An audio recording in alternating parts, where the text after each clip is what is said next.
The Interior Department assures that the anti-terror bill has enough safeguards against wrongful arrest, but a retired senior associate justice is adamant the measure has unconstitutional provisions. Marian Enriquez with the story. The controversial anti-terror bill ensures punishment for abusive law enforcers, so says Interior Secretary Eduardo Año.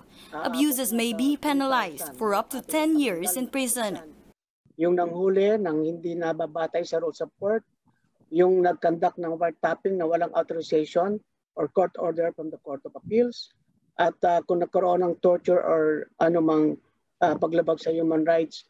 Año adds that immediately after an arrest, a written notice should be sent to a court judge from the place of arrest, which will then be sent to the Anti-Terrorism Council and the Commission on Human Rights. When it comes to freezing funds, Senator Panfilo Lacson says the ATC has no authority to do this without the approval of the Anti-Money Laundering Council. Detained suspects may contest this to the Court of Appeals. Keep pros in an account, pwedeng partially makapag-withdraw pa rin yung suspected terrorist o yung organization para sa humanitarian needs.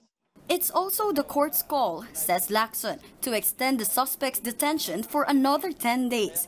However, CHR Commissioner Pimentel Gana questioned the need for a 24-day detention. But this, as per Lacson, is already lenient. Countries like Malaysia can detain suspects without charges for 59 days and may be extended to 2 years. Batas po yung nagdedetermine because that is a policy decision of Congress, which is allowed under the Constitution. Di ba po malinaw naman yon? So, hindi po unconstitutional yung i-prolong natin. Año also defended the prolonged reglementary period. Yung 14 days, hindi naman yan po necessary na uubusin mo yung 14 days kung tapos na yung case sa investigation. Number 2, hindi lang naman siya ang suspect na involved sa terrorism. Normally, in a terrorism, it's a network, it's a conspiracy. You just remove one player. National Security Advisor Hermogenes Esperon dispels fears of activists that any form of dissent will be tagged as terrorism. Maliwanag na hindi isinasama doon sa mga acts that can be punishable under this act.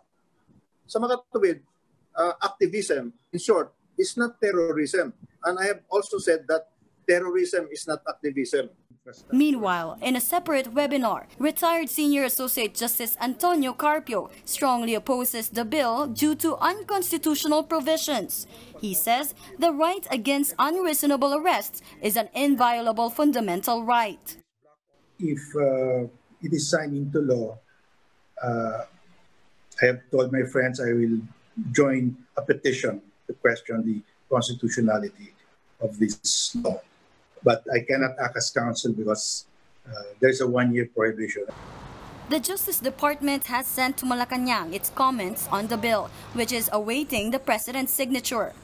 The President may sign or veto the bill, or just let it lapse into law after 30 days. For News 5, Marian Enriquez, we are One News.